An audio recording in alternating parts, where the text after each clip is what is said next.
Uh, I've just made a few videos, so I guess I might as well try to expand the rest of thoughts that I had floating recently about uh, the social condition or social commentary, I guess, on some general trends that I guess are worth commenting on. I was just reminded of some thinking that I did by watching an interview with Dave Rubin and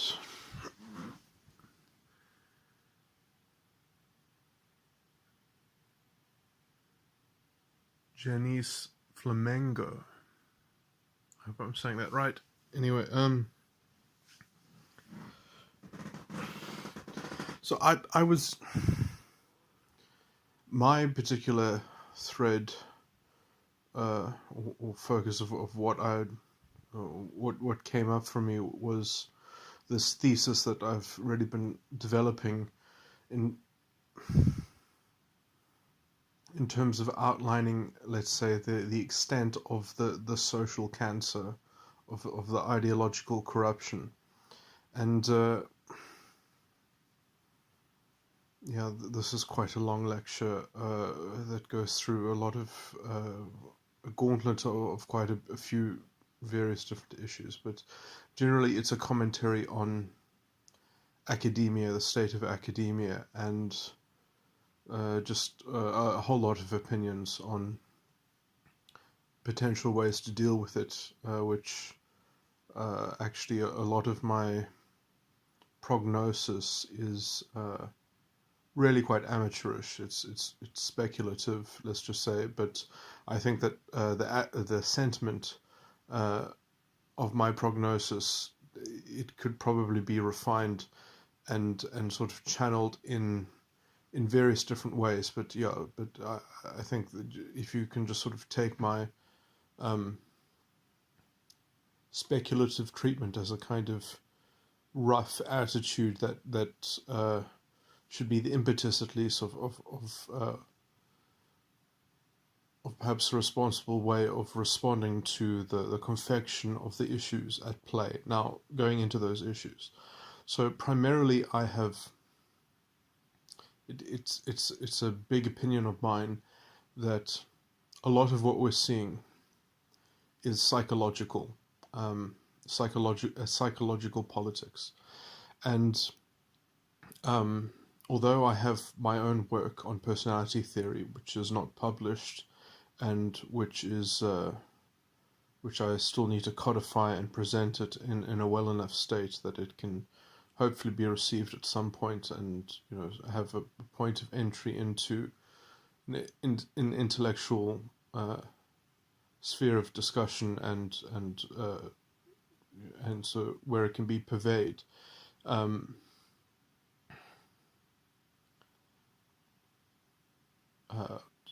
My particular deep theory of mind and personality theory is incredibly detailed. It is sort of, I've been working on it for over 20 years.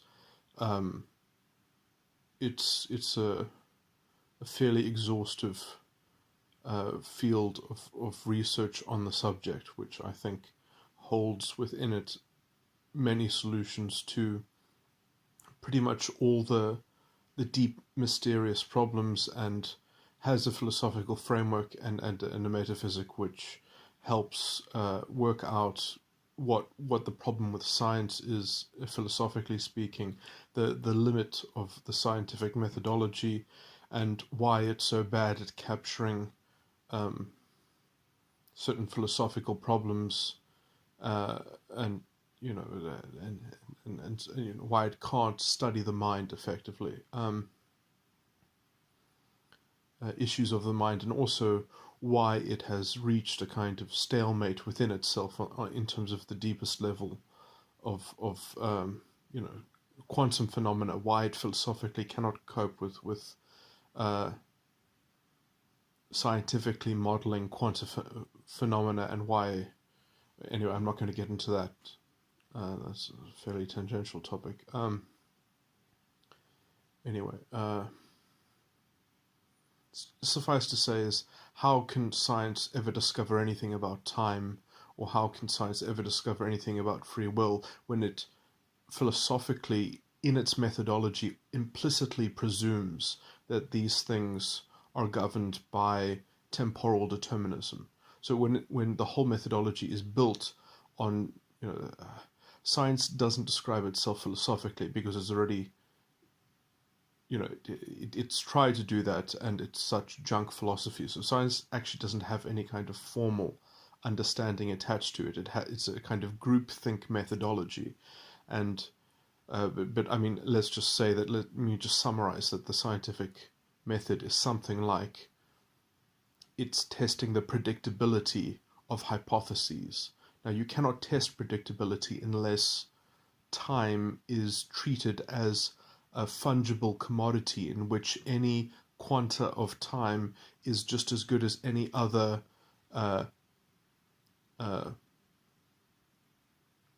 quanta of the same value. So you've got this kind of time is commodified as a kind of interchangeable, fungible timeline. So you've got this timeline in which anything in the past is just as scientifically, the past and the future are interchangeable in the scientific model. There's no epistemic difference between time in the past, time in the present, time in the future. It's all just part of this sort of model of the timeline. And so when you've already presumed a model of time like that, then Einstein's special relativity works on a coordinate system, this kind of weird this objective coordinate system where you project reality onto that, and that's that is the model that science wants to believe. And so when that creates a kind of ceiling, which means that you can never actually understand reality, when you have to basically say, well, it's just math. Science is, in the end, just the truth of statistics, that the truth of science becomes the truth of math. I mean, it's so philosophically bankrupt, it's pathetic, that this hasn't been intellectually debunked when science has effectively debunked itself through quantum phenomena, where basically now it doesn't, science disproves itself all the time, and where it does, well, that's because you didn't give the statistics a big enough sample pool for it to self-verify. It's not science.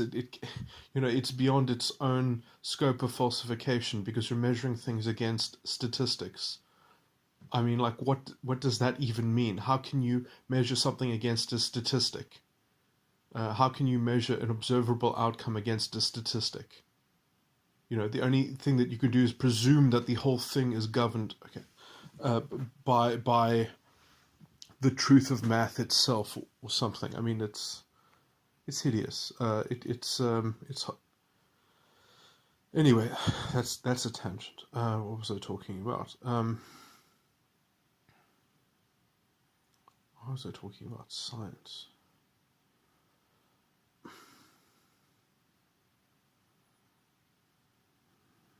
I was talking about my theory of my deep theory of mind and solving philosophical problems and such. Okay, so anyway, my work, I'm not going to talk about it directly because there's nothing that I can share unless I am directly talking on it. But suffice to say, there are certain typological systems which are approximately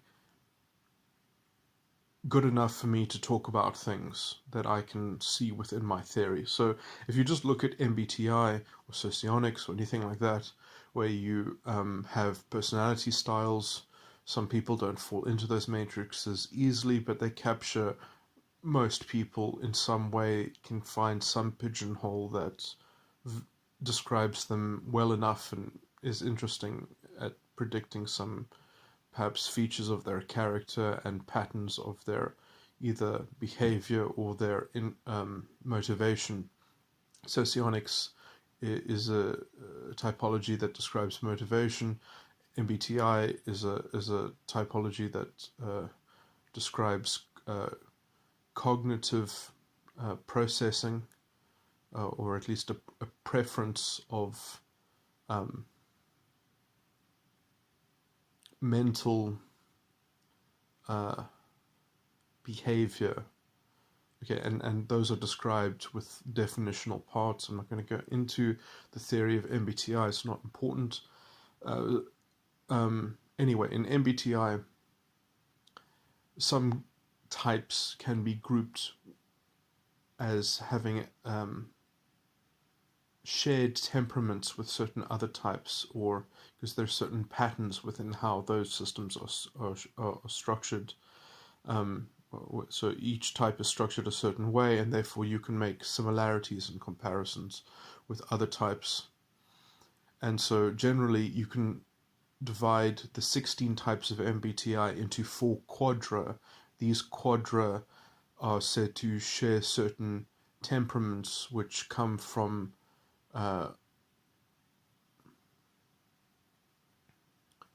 prominent elements which are shared. Okay, so the quadra that I want to focus on are called intuitive feelers, which the intuitive feeler quadra in MBTI are called the beta-quadrant. This is not this is not a backhanded insult against them, because I will insult them directly very quickly. The beta-quadrant involves personality styles which I have a very negative opinion of them. Let's just say the beta-quadrant personalities are incredibly problematic to society, because let's just say every personality, and now this is my own prejudice, this is my own belief, every personality style is pathological in some way. It has a kind of, in terms of its source. Now, these typology systems, they don't have any blame attached to them. They don't have any theory of how these develop in people. You know, it's an open question whether it's nature or nurture or whatever. You know, people theorize about the development of different types, but usually the type itself is just kind of a given that you know, they are kind of choosing their type in very early developmental stages of their life, perhaps, and then they're kind of keyed into it, and the pattern of that type will always, you know, like have a particular develop. You know, I was just basically going to say something like, there is an inevitability after you have a certain foundation for a type. So once you've already got a kind of propensity in which you're in that groove, eventually because there are layers to a type, let's just say, and those layers happen one after the other. And although, you know, it might be a surprise for the person developing that type, once you know the pattern, it's, you know, it's almost a bit of magic that almost that they have already been inducted into a certain kind of characteristic fatalism that's built into the kind of intrinsic pattern of the early decisions that make up that personality style, which then sort of have inevitable consequences in terms of how they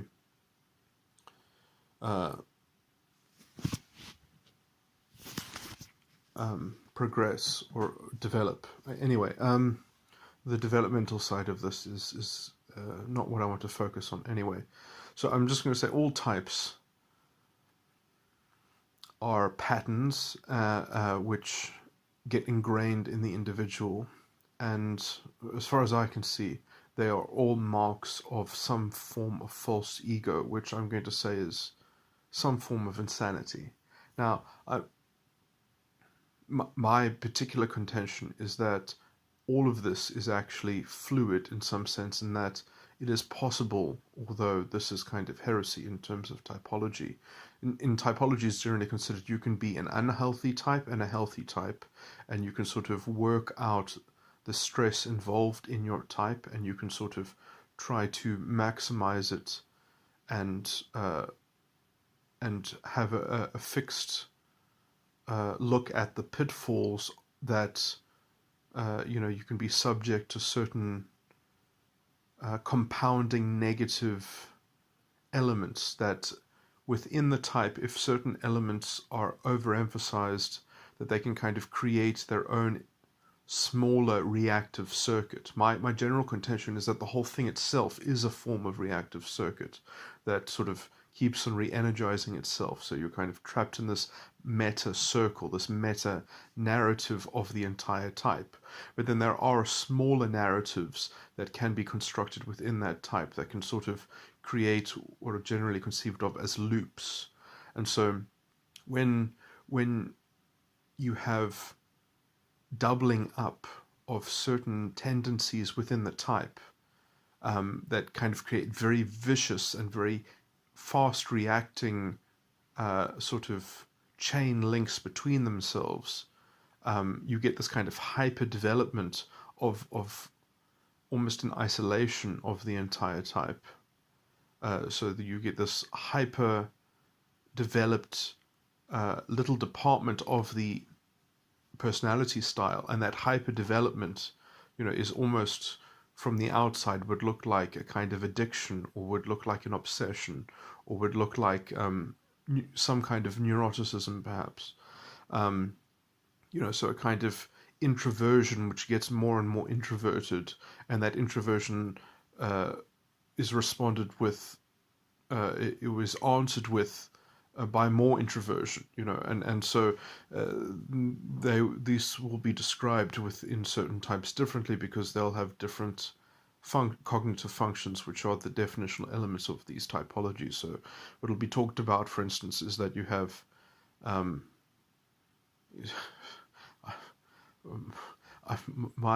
I have a very good understanding of the concepts of this. It's very hard for me to understand, to keep on remembering the details of these systems, because I don't believe in them, because I believe that they're approximations, and I have my own system which is so complicated, so much more complicated, so much more detailed and layered. I'm not going to keep on remembering how the structure of each MBTI type. Actually, I was never that good at learning all of them anyway. Mainly just the intuitive ones, and anyway. What I was going to say is that so it would always be like, for example, in INTJ, the dominant function is NI and the tertiary function is FI. Those are both introverted. The I stands for introversion. So NI is intuitive thinking, FI is intuitive feeling. And so the NI and the FI would perhaps create a loop that would be like a spiraling loop. And yeah, anyway, so, the typology can be interesting because it can describe a lot of these things, which can help people to some degree in terms of some level of self-knowledge, or it can be used as a tool for self-actualization, or at least understanding the influence that they're getting from other people's cognitive behavior, and also a way to relate to the effects of other people's inner world, let's just say. And so it can be a door to some level of I don't know what to describe it, some level of interesting knowledge on that line, at least, which it is on some level abstracted enough and dealing with people enough that perhaps it gets close to some study of some kind of spiritual aspect, or it gets anyway, it can go either way. It can go into that form of study or interest, can be, or it can just be seen as a kind of functional way to promote some level of getting to grips with, do some explanatory work with it, which then can be, this is famously a subject which is used by certain, a lot of people that are doing real things in a human resource department and hiring. People that do hiring famously are very into this sort of stuff. It's very common to find people who fill positions and that look for people to fill different positions to have recourse to this kind of field. Anyway, the beta-quadrant. What I was going to say, now that I've explained that, is that I would say that the pathology that is inherent in all type, in the beta-quadrant, society itself is the medium in which the pathology of the type is cast. So that the beta-quadrant type literally puts their pathology into a social narrative. And so they are cunning manipulators, and most of them do it on at least some level, a conscious level. They're almost Machiavellian, and you wouldn't know it because they do it with their emotions. Their emotions are part of their social manipulation. It's really insidious to watch how they kind of use their emotions to maneuver and manipulate the people around them. And it's part of their personality style. It's part of how they use their emotions. And so, in many ways, when you sort of analyze it, you have to ask, are these people all sociopaths or something like that? But they're kind of hypnotized into believing it.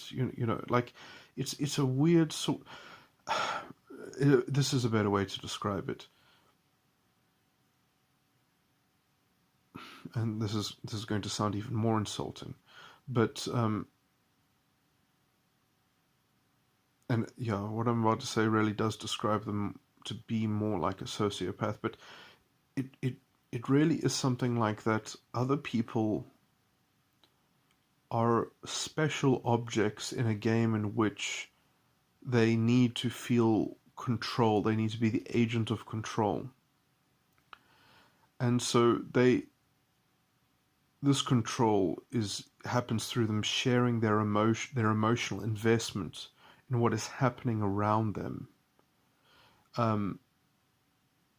And it's,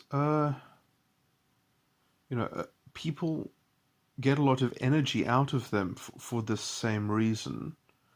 So it's not as if they're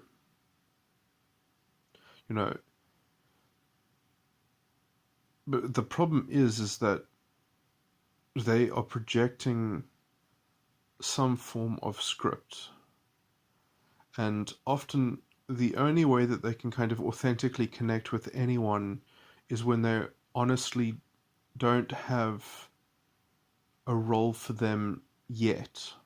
And so they're still kind of trying to work out how to cast them into the story of their life. And they can only see that story. They're kind of solipsistic in that other people don't exist insofar as they exist outside that story. That story is the only thing. That story is their god of the world. It's a weird kind of fatalism which they are administering and directing. And they're directing it on the level of their feelings. So they're going along with the roller coaster. And, they will throw their toys out of the cot when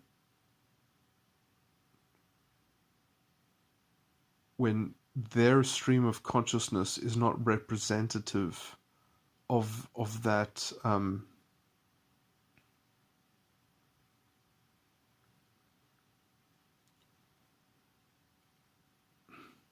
voice of the narrator, so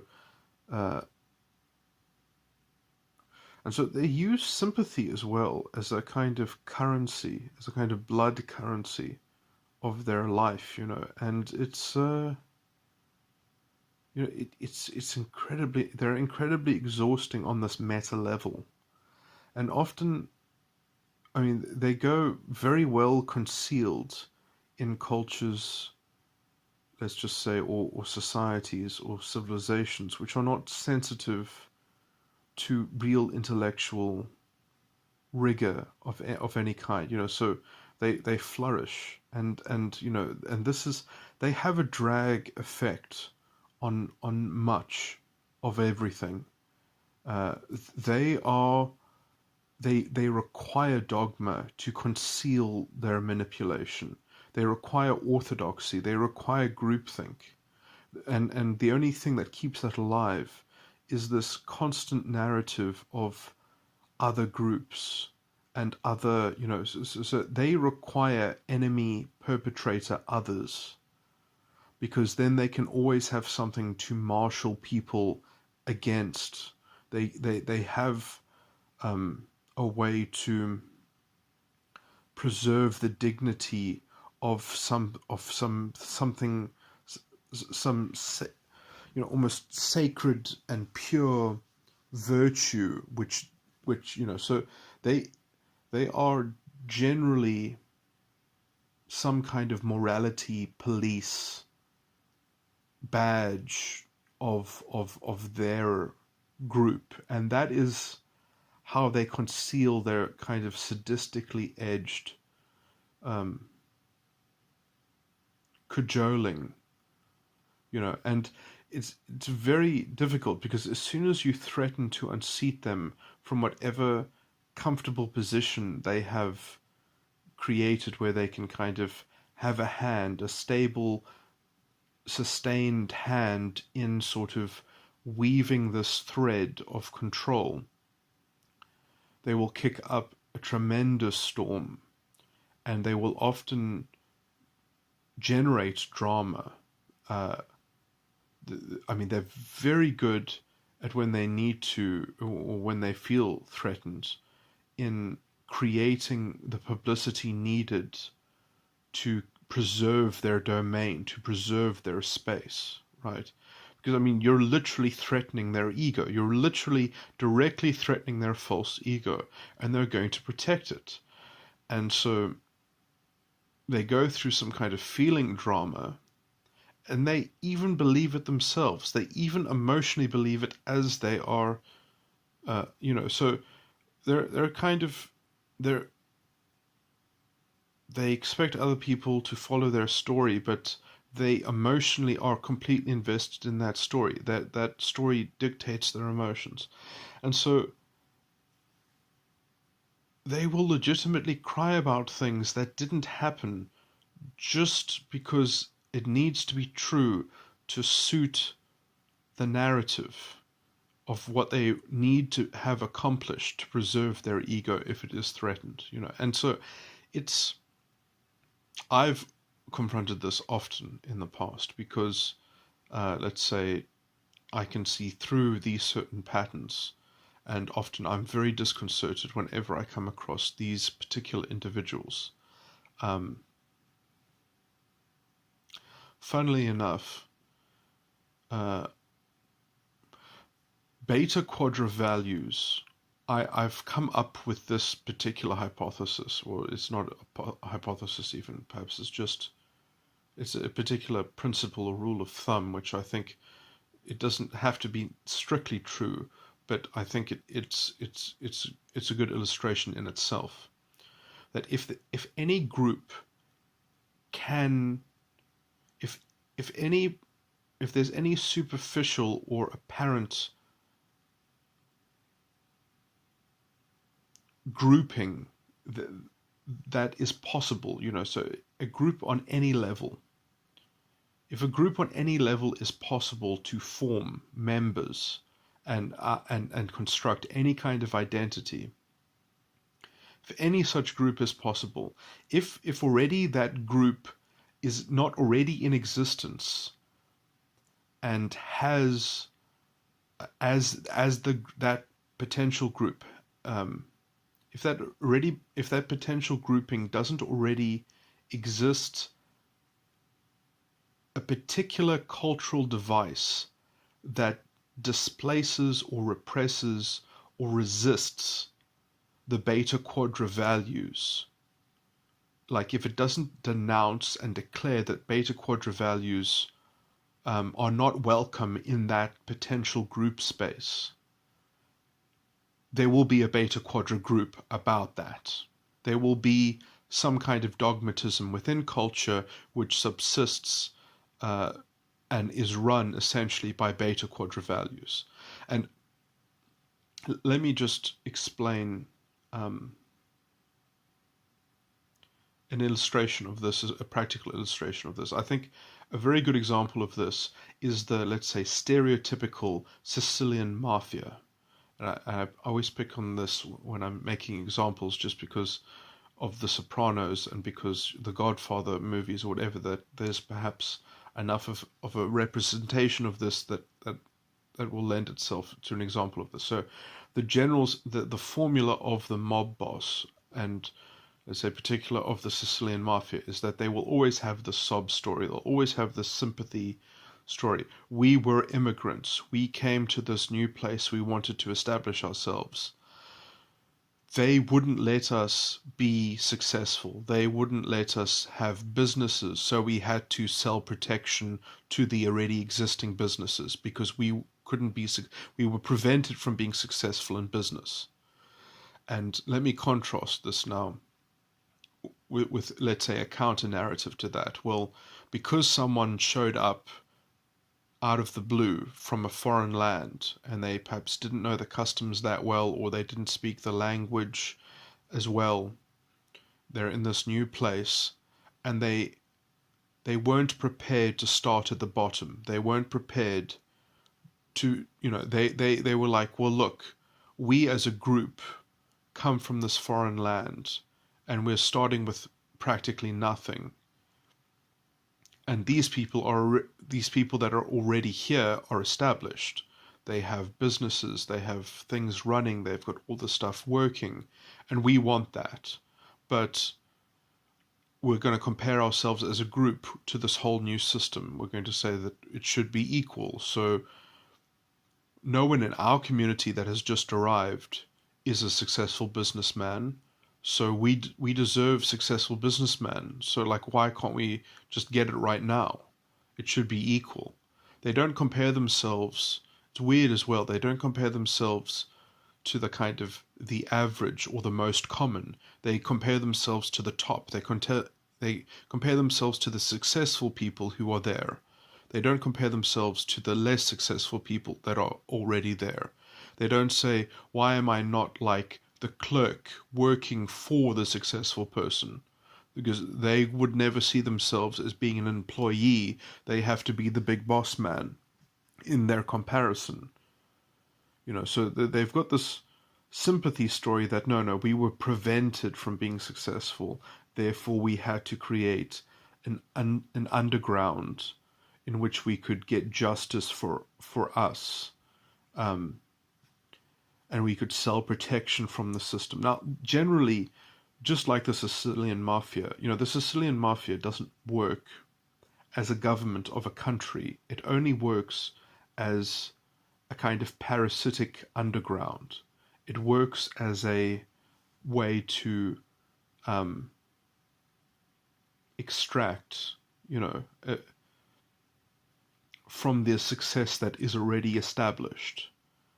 So it takes from other success. That's how it makes itself a success, by taking from other people. Now, as soon as you try to run everything on this principle, it doesn't work. It breaks down.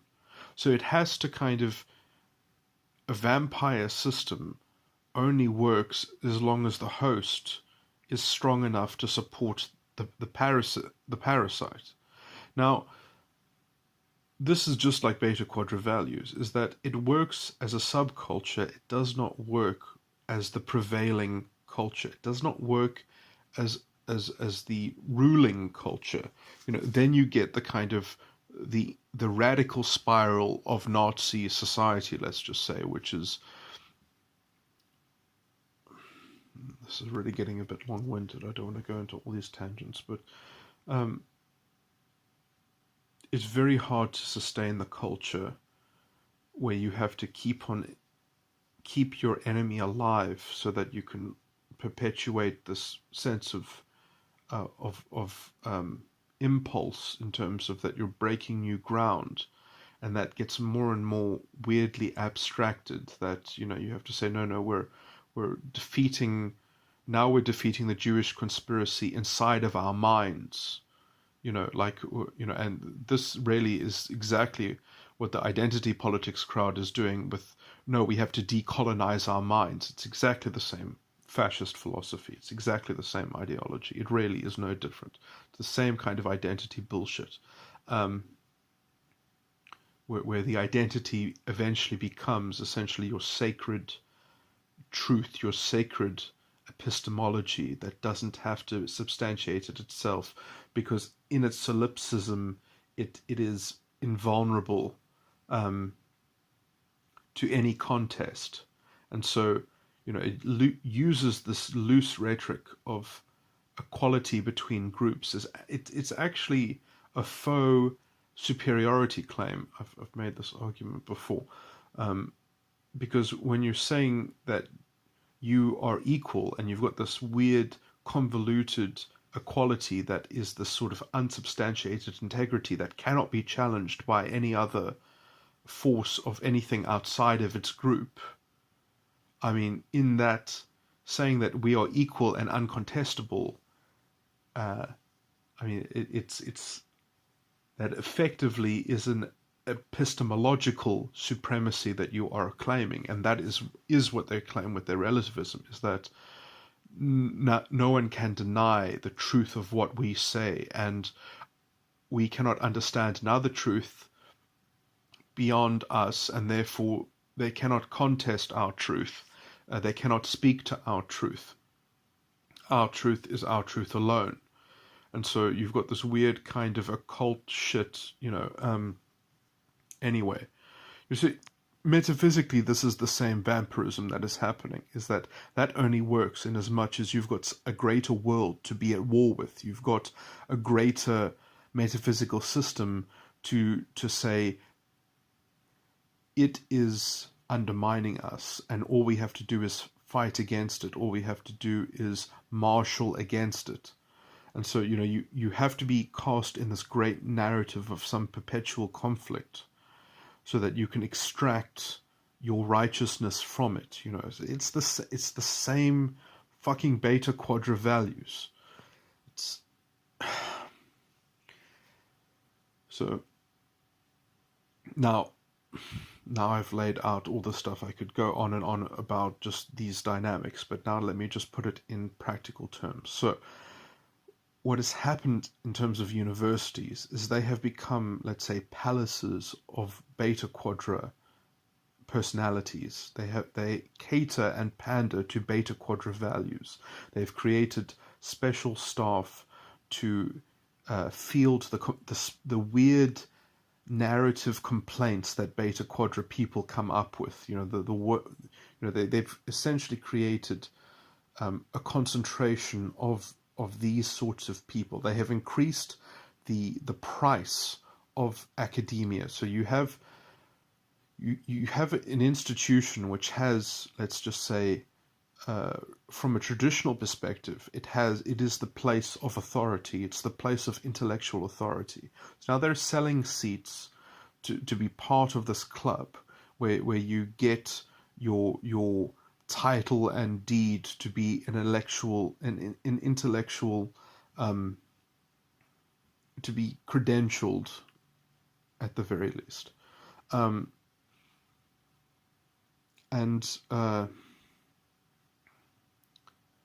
And I would say that they're scaring off people who are, let's say, more reasonably inclined, because they're just saying, no, university is not worth it. It's better to sort of develop skills and to garner those skills, let's just say, from looking at real industry or looking at something like that. University is too expensive. But the people who just want the kind of the stamp of authority are attracted to it, which is also, that appeals more, let's say, to the beta quadra, and let's just say other people will be more resilient to noticing the corruption in these supposed halls of wisdom, or the whole. Okay, I'm going to make a better claim later on as to the integrity of the university essentially being bankrupt. But anyway, I do believe price is also a greater factor of this, because beta quadra values always, the infusement of beta quadra values into any kind of policy always incurs a cost. It always incurs a sort of financial exploitation. It's a weird theme to follow. I'm going to get into that as well, probably. But that you definitely see that on the political side as well. And it is also at the expense of the notion of integrity itself. It sort of metaphysically it sucks the authenticity out of confidence and integrity, and it replaces it with its ideological counterfeit.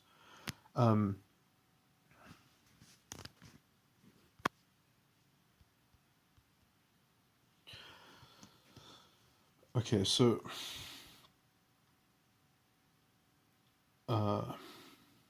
academia is pandering to these styles of personality, and it's sort of allowing these elements to congregate and to create a kind of cultural hegemony. So now, because they've given them a platform, and they've literally given them the megaphone, and they've given them, let's say, an institution to play with and to sort of play God with, and to sort of work out amongst themselves, test out different combinations of how they can kind of create a dogma strong enough that they can sort of use as leverage against the rest of the culture to toe their line, and work out strategies that they can sort of create this chalice of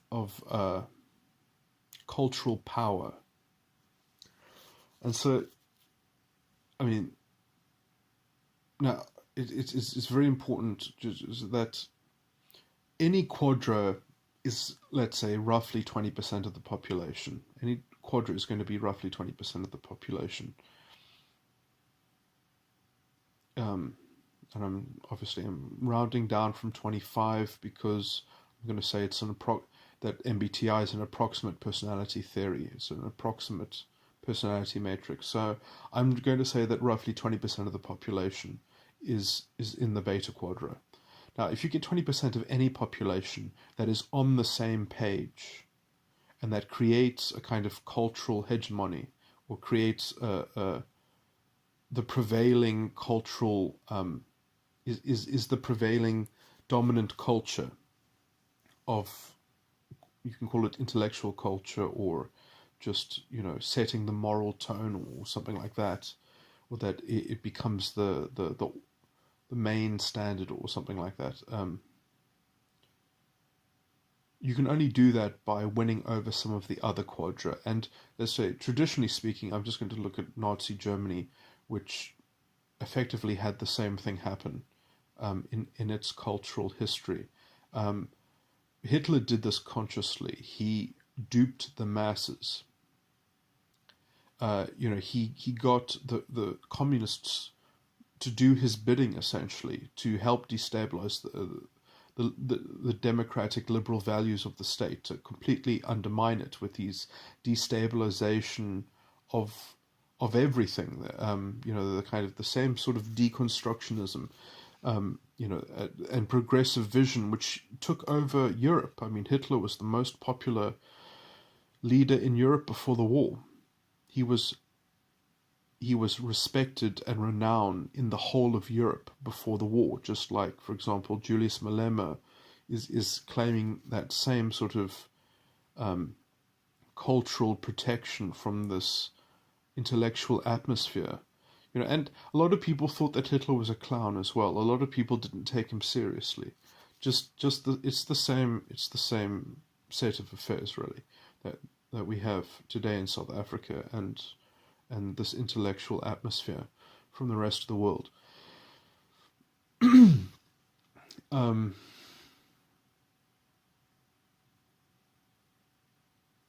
What's my point? Oh, so Hitler got 40% of the population to 40% outside of the beta-quadrant to acquiesce to this cultural dominance, because people essentially, they weren't exactly on the same page as him. So he had 20% of the population on the same page as him, and 40% of the population saying, okay, well, how about we give you a chance then? Because then we don't have to hear about you complaining all the time, because we'll give you power so we don't have to listen to the endless complaints.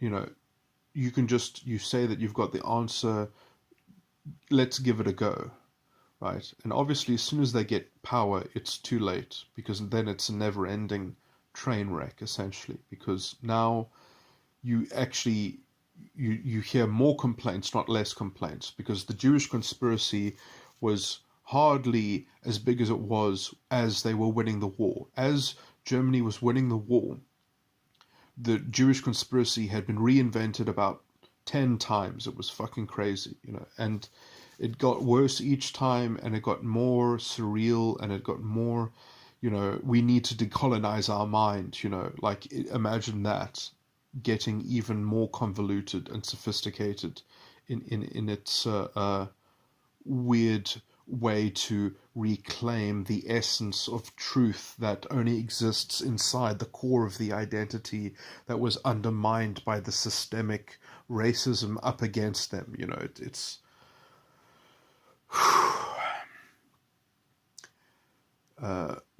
it's like listening to Ku Klux Klan Grand Dragons conjuring up. I mean, that's what that really is the equivalent of these people. I mean, anyway, so you get 40%, you extract 40% of the rest of the population to be sympathetic to this cultural dominance. And then as soon as you get political power, it's too late anyway, because now you control propaganda, you control the state, you set in police, you completely remove freedom of speech. Essentially, you don't do it on the surface, but you have the brown shirts and the Gestapo and the secret police, and that is their captive mental prison, which never ends, and so I can go. Okay. Let me quickly try and get all these things. Okay, so the university, and just as the university was used in Nazi Germany, I mean, it started in the schools.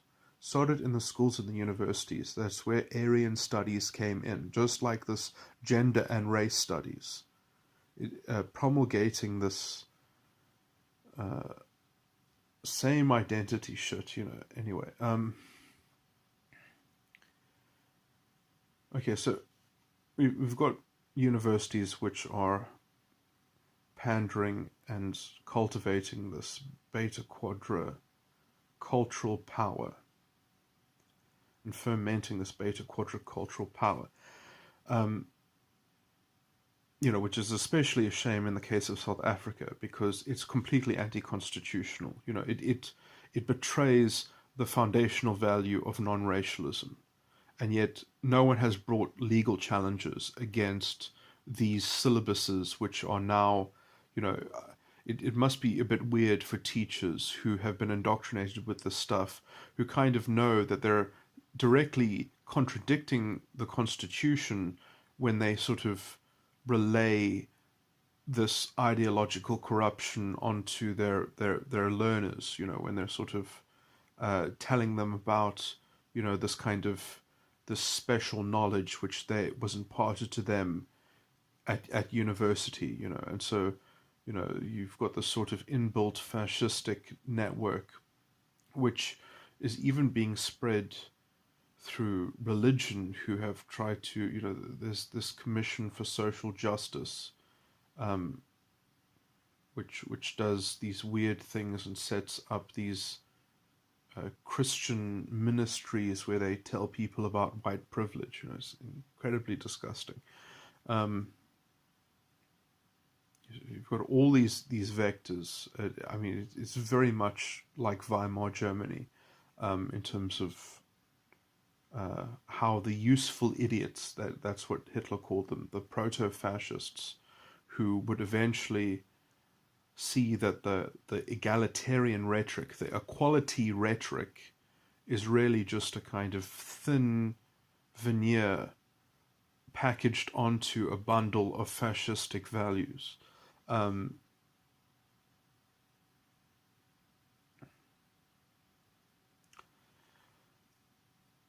Okay, so anyway, these okay, let me get back to university. So I was just going to, okay, let me just quickly make a summary of the headings, and then I'll substantiate.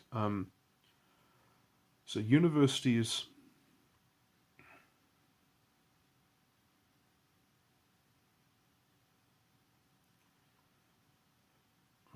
perhaps I should just say my prognosis is this, that the university should just be jettisoned. It should just be surrendered and given up, and we should create different institutions that have an intellectual rigor that sort of makes them immune to the we should work out ways to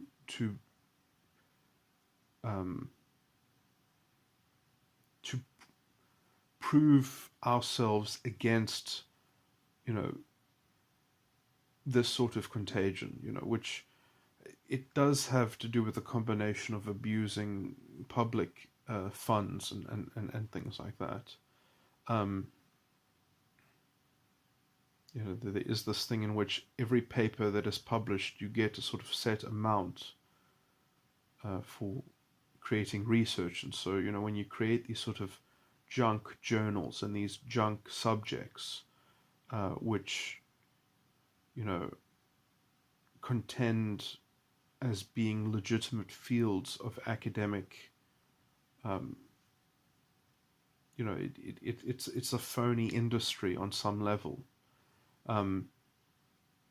And if you threaten the phony industry, you're threatening people's jobs. And so all these people are sort of invested into this corrupted system. It's very similar to how, I'm not even going to make these comparisons, they're so depressing, but once you've got a corrupt system going, it's painful to actually uproot the corruption. And although it's necessary for a kind of structural vitality, so that you at least have the potential to have authentic growth in the future, and that you're not always saddled with this engine of sort of mediocrity and artificial. Because it's so weird, because their artificial control, ideological control of the situation, literally creates exactly what they say they don't want, because it creates an undermining of integrity, which therefore can only be solved by their ideological secondary solution, which is a kind of incredibly toxic and virulent identity consciousness, which is, really indistinguishable from the fascistic conception of society and membership in a kind of spiritual union with your the identity of your being and the racialization of your being. And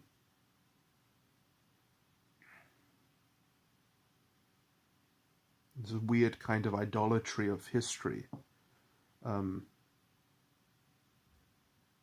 as a kind of, as the source of a moral destiny and fatalism. It becomes a very strange sort of quasi-religious system. Okay, these things don't do, these beta-quadrant values do not do well when they fully take over. They can only sustain themselves as a kind of parasitic underground. They're only stable in as much as they are the underdog. As soon as the underdog becomes the top dog, you've got this weird incoherent system that somehow doesn't know how to preserve its own ideological schema. It has to say, we're at war with the world, we're at war with the universe, and we are righteous, and everything opposing us is the reason, and contends with the blame of the system. They need something to put the blame of the system on, and they can't do that legitimately, or it's very hard for them to verify that without outright delusional excuses when they actually take control. When they actually take control and then they don't take accountability, it doesn't make sense, and the ideology requires there to be blame elsewhere. Otherwise they have no sense of direction, because the direction is pushing back against the enemy. But if you have full control of the enemy, then you can't do that anymore.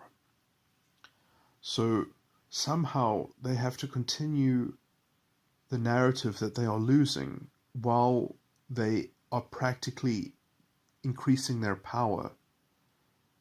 And that it requires so much mental gymnastics to sort of create a narrative that can supply all of that it has so much internal stress just to do that. And this is why they're so prone to cannibalism, kind of ideological cannibalism, is because it all has to sort of rest on these weird elements of how the script is formulated, you know. And it's so weird because they have all this language of scripts and things like that, and yet they don't see that their thinking is completely embroiled in projection of scripts, and that's all it is. Which script is the appropriate one to project? You know, it's incapable. You know, the only scriptless thing is to reach to some reset point where you burn everything, or you reach some kind of point of retributivism, where you've engineered history and controlled history up to a point so well that you can sort of believe that you can become something new.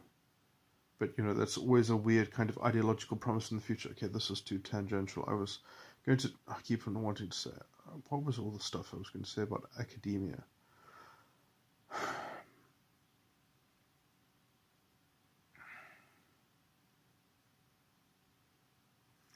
So I wanted to just add the point, which was the idea that I got from watching this interview.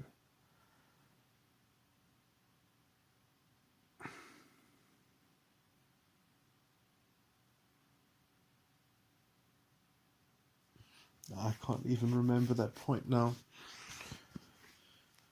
So my original thinking, my original thread on this was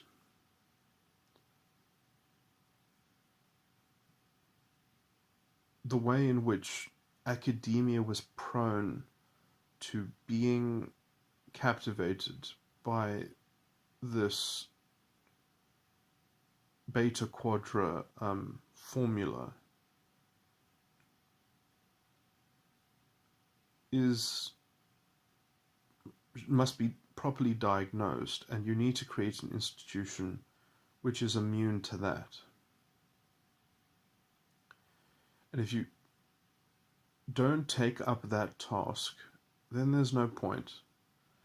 So, I mean, like, yes, you can have a university that styles itself as being anti this ideology or something like that, or anti this groupthink.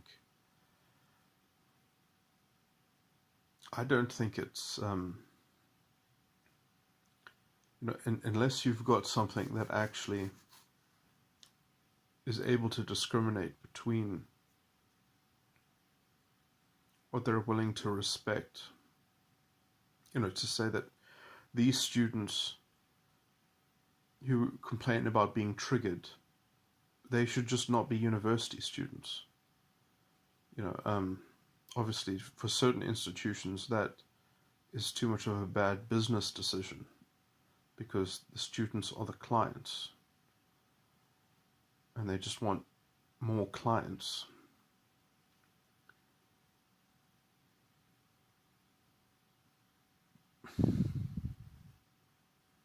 No, I've lost my particular points. Because there were two more points that I wanted to make about the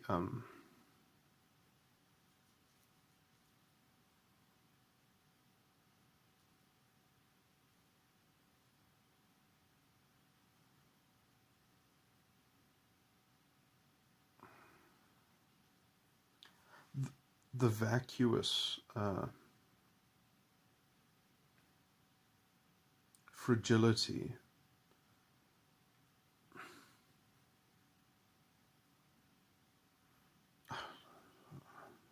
I think what were the other points? So academia,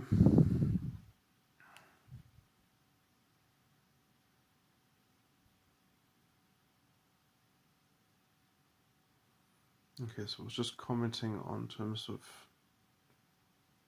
how academia has been captured by beta-quadrant values, and essentially unless you can find a way to create structures that can safeguard against that, or at least design a new kind of university that is not vulnerable to beta-quadrant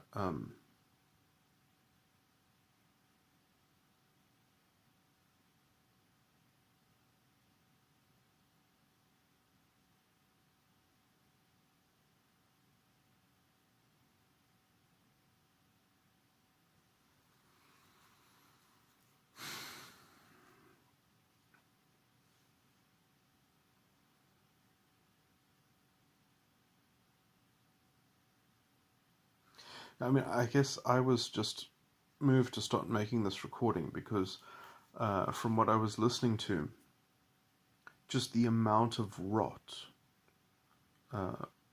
within the personnel itself at these universities, that there are just too many professors that are essentially vacuous and intellectually bankrupt, and they have no sense of intellectual substance.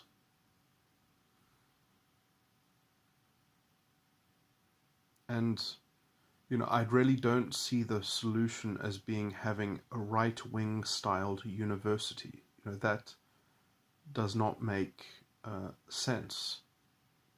That's not the solution. The opposite of this is not the right. The opposite of this is just common sense. It's just, it's not, oh, we need conservative professors to battle this. That's not the in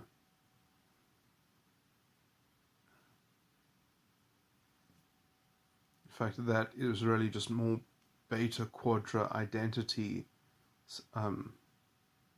stuff.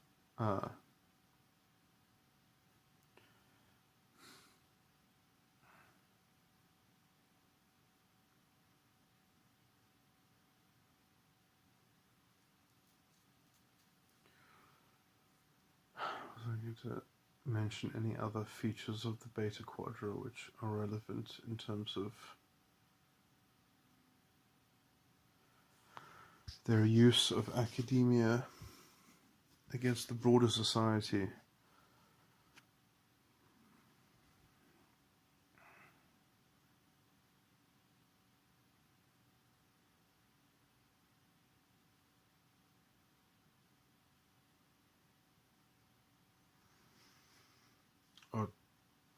I guess I'd also like to point out that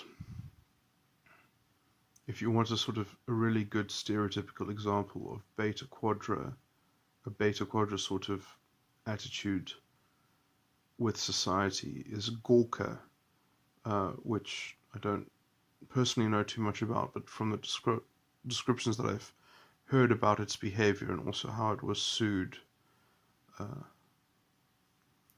for invading privacy, that's a very, even that legal battle sounds like it's exactly the kind of thinly veneered, substantive claim of sort of we're within our rights, while they basically profit from a kind of cultural, any structure, any cultural structures which create an orthodoxy, kind of create this lever with which beta-quadra personalities and strategies can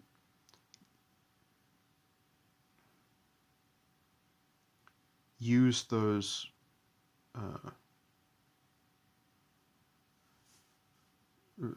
they can sort of use those implements as opportunities to sort of get off their sadistically edged vampirism.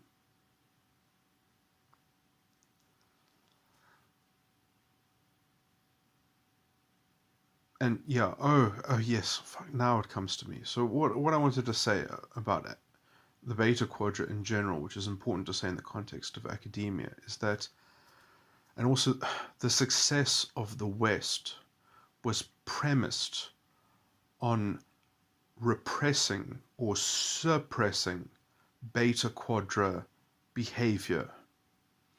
And this primarily happened because of feudalism. Feudalism was actually a very successful system in a lot of ways. I mean, obviously it's not ideal, but it is actually the kind of the cradle of the Western values, and the Enlightenment grew up in feudalism, that you needed feudalism. It was an incredibly stable system. It lasted for an incredibly long time. Any system that can last that long, it can't, this is a huge subject, and I've actually made some recordings on this directly, but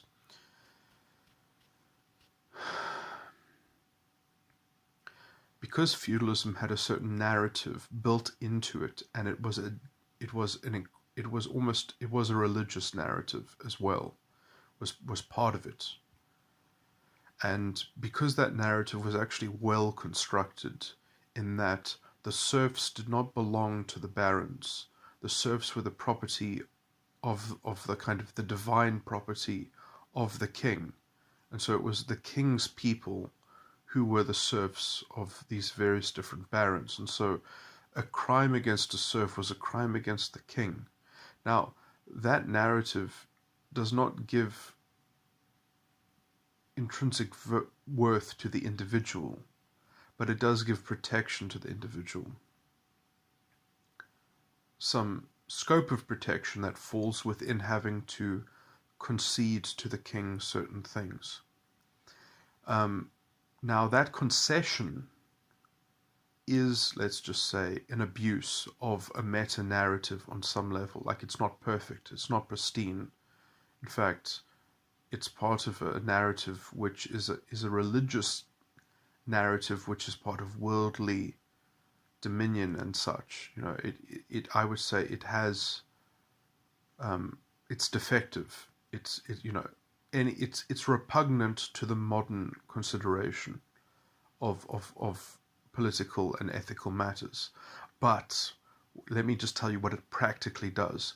What it practically does is it cuts out the beta quadra bullshit, because you're already in a little fatalism. You're already in this feudal system. Already kind of gives you a narrative direction, let's just say, and that displaces the place for anyone to spin their yarn, to spin their spider's web of their little sub-narrative. I'm not saying that there was no beta quadra in for them. I'm sure that there were some individuals that were beta quadra, but I'm just saying generally as a cultural system, feudalism had very little room for them. It wasn't like the folklore. It wasn't like the there are some forms of traditional society, older society, that are incredibly prone to superstition, incredibly prone to a kind of a version of ideological corruption that happens, in which China was especially prone to this, and you don't have a lot of it recorded because of the communist great leap forward and such. I'm stepping on a lot of big things which need to perhaps be unpacked very slowly and carefully, but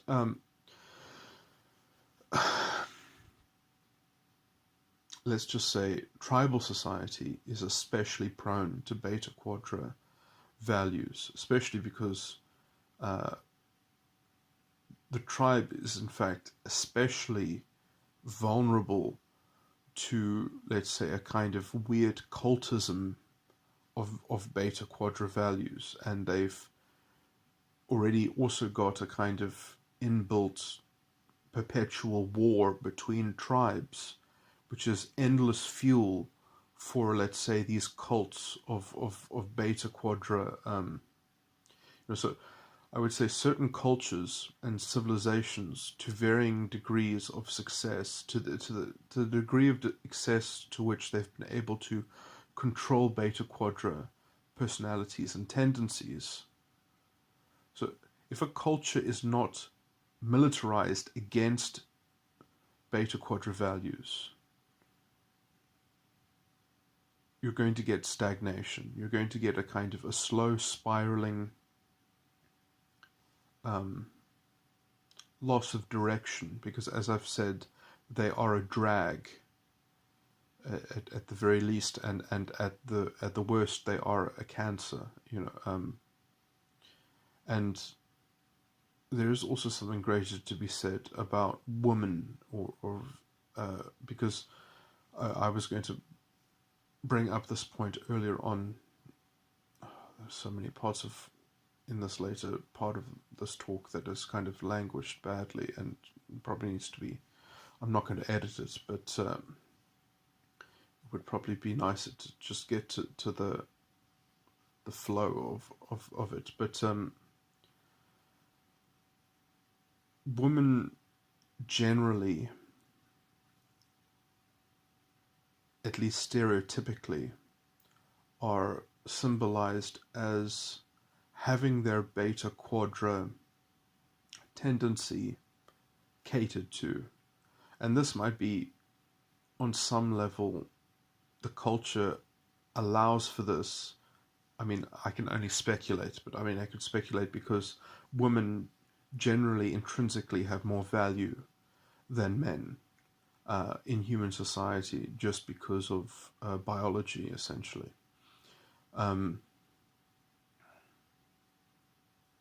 Men are disposable, whereas if you lose women, you as a group will tend towards having fewer numbers. You'll tend towards being less powerful as a group, being able to project your power as a group. So there is perhaps more allowance for women to be tolerated, to be pandered to, The only way to stably do this, because beta quadrant values are essentially potentially very dangerous and very disorientating to a group that is too under its spell. But it actually has a corrupting influence in a weird way, because it doesn't. It's weird because it won't.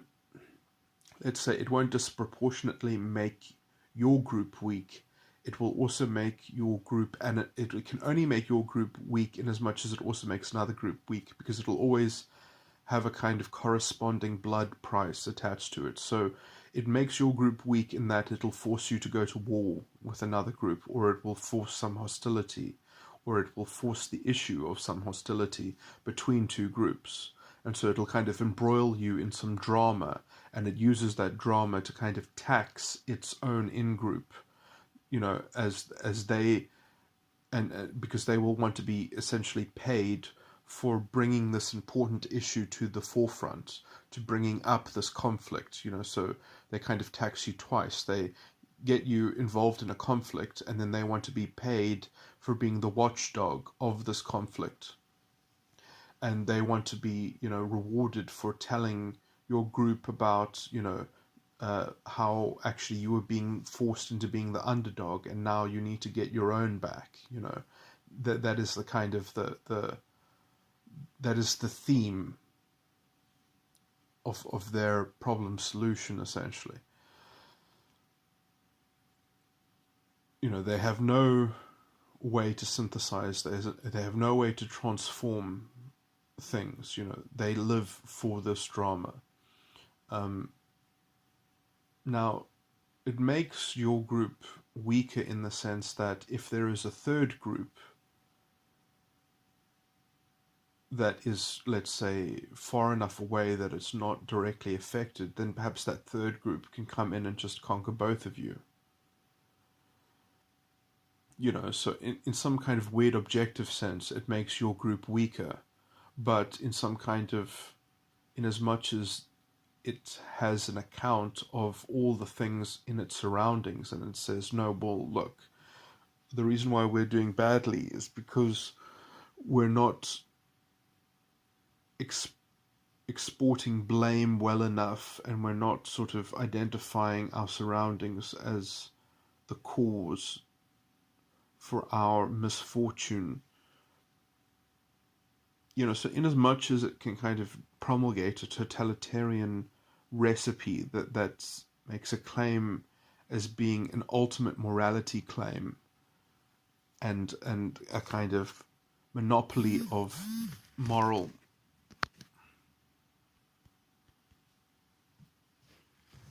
efficacy and potency, which is always cashed out in terms of some kind of narrative about environmental power, because it'll always have a consequence in some tangible material historical manifestation. And so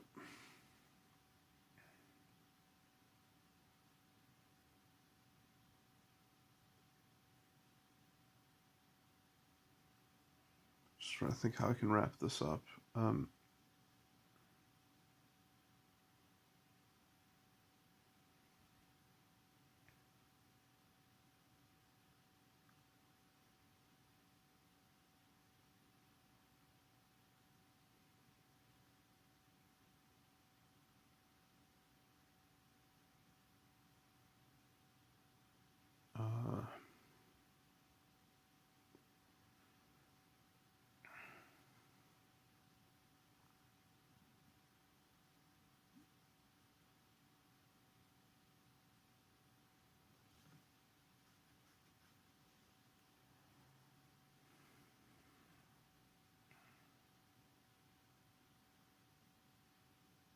As I was talking about women,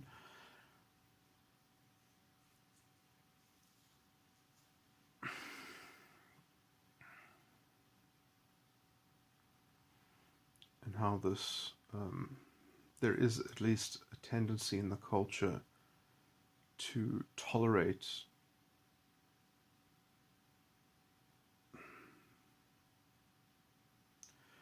and so I think the only stable way that it's tolerated is if it becomes a kind of gender contention that is just between the genders and is just between the in-group. And so, there is a lot of dogma and orthodoxy around a kind of female privilege. I mean, this is funny, I think, as well, because I think that the only bar to proper equality between the genders is female privilege. Is that the only inequality that women can be said to suffer from is a direct consequence of the special privileges which they get for being women, which they extract from the culture. And I'm not talking, and that's literally all I mean, is that the ones that they are suffering from the benefits that they extract from the culture as a group. And, it's unfortunate because essentially they get to generally extract so much, but then it kind of falls off very quickly in middle age. And, it drives a lot of them resentful. But it's too much to give up. So if they could just have a stable way to distribute that attention over their entire lifespan in an even way, or to kind of quota that up, or to sort of force men to kind of package that and distribute whatever benefits women get from that privilege in some kind of equal way, so, it's the kind of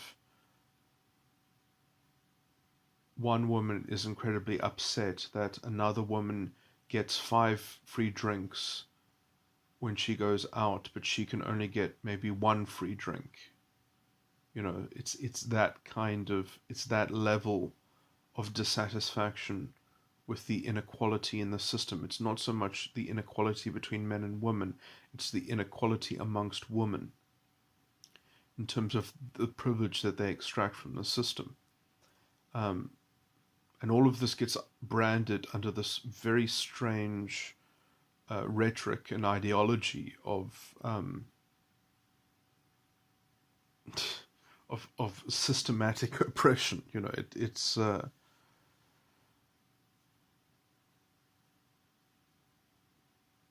all that prominent issue of what I've just described, which I think is the proper nexus for what is creating a lot of the real problem, is somehow it runs counter to the narrative, and so it's completely ignored. That's another concept which I just got from watching that interview, is how things that run counter narrative are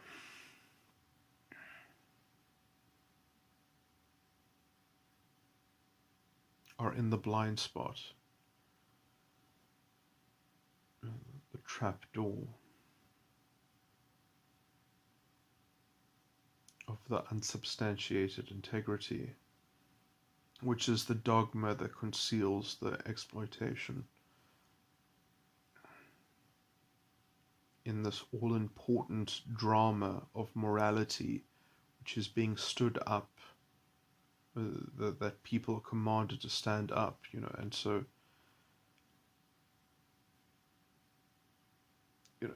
it is a strange stereotype that it's, the silent woman who is reacting to something, and things are just happening around them in response to her reaction, that because of her reaction, a disposable man must employ his energy and risk his life to put right whatever she is reacting to. And so she just merely reacts. The man has to respond in kind with her reaction. there is a stereotype beta quadra power which women sort of have collectively etched out, and I would say that this comes because 20% of everyone is in the beta quadra, so 20% of women are in their beta quadra, and because women amongst themselves have not created a strong enough culture of identifying that tendency and, let's say, vilifying it as being a deplorable cultural device, and because they've got enough other women to sympathize or go along with the privilege of relying on this sort of orthodoxy, and then that creates a toxic secondary consequence, but it's already been bought into, the tradition already exists, and women aren't prepared to clean that up, and it really is on them. That's the thing as well. It really is on them, but it's difficult as well, because women growing up, who gets to them first? The kind of the resentful ideologues who have infected the education system, who have infected academia, and so just at the point at which the liberation of women has already been around for long enough, but the cultural development is arrested, and it really has nothing to do with the system and society. It has to do with the system and society of women, between women, and it's simply because these possessed ideologues are empowered with their, let's say, dominant beta quadra value hegemony, or was I going to say hegemony? I was the kind of the inherited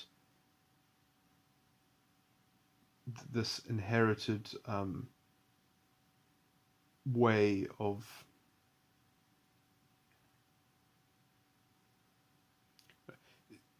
it can be said that culturally men and women do not occupy the same space, and that is on women. It's because women have privileged their space, and they're not willing to deprivilege that space and enter the fray of men and have to prove themselves as individuals, and have to kind of deal in that degradation of disposability, which men live. Men are disposable. Women are. I just for a second thought of the word of the opposite of disposable, but women are presumed to have this sort of innate identity value, at least up until a certain time. So they're sort of like goddesses until a certain sell-by date or something like that, and they're so obsessed at this looming sell-by date, and sort of in the horror of that, projecting all this unequal treatment when they've never contemplated what would it actually be like to be like a disposable man who actually has to provide value to a system, and be judged purely on that merit, rather than having this kind of automatic biological capital, cultural capital. And if you just look at the kind of the evolutionary perspective on I can't remember what it's called, but the particular title. But if you just look at how many female ancestors we have and how many male ancestors we have, or should I can't phrase it that way. But how many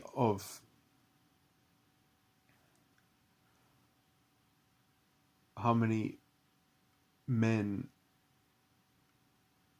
were cut out of the evolutionary track and how many, as opposed to how many women were cut out, and the differing degrees in which women have had the privilege of always being disproportionately favored in being the ones included, and men being by far holding the majority position of being excluded. And so the competition of males has literally been for inclusion in the evolutionary chain, whereas women, by and large, automatically have a free ride, have had a free ride. That's in our that's in our past. That cannot be ignored, but it is selectively ignored. It is a factor that is selectively, I shouldn't say selectively ignored. Well, what I mean is that it is that inconvenient fact is just disregarded.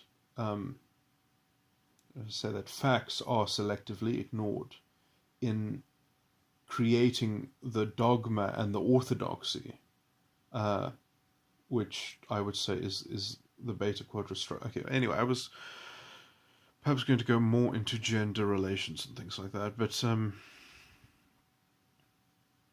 spiritually, there's, I wouldn't say that there's a difference between the male essence, between male individuals and female individuals.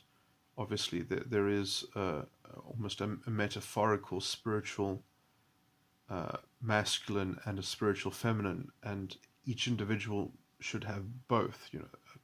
There's a kind of hermeticism, alchemical hermeticism, which I think is even part of Christian mysticism. Anyway, I'm not going to go into this. It's not important. I think I've covered everything, and this is definitely a long enough recording.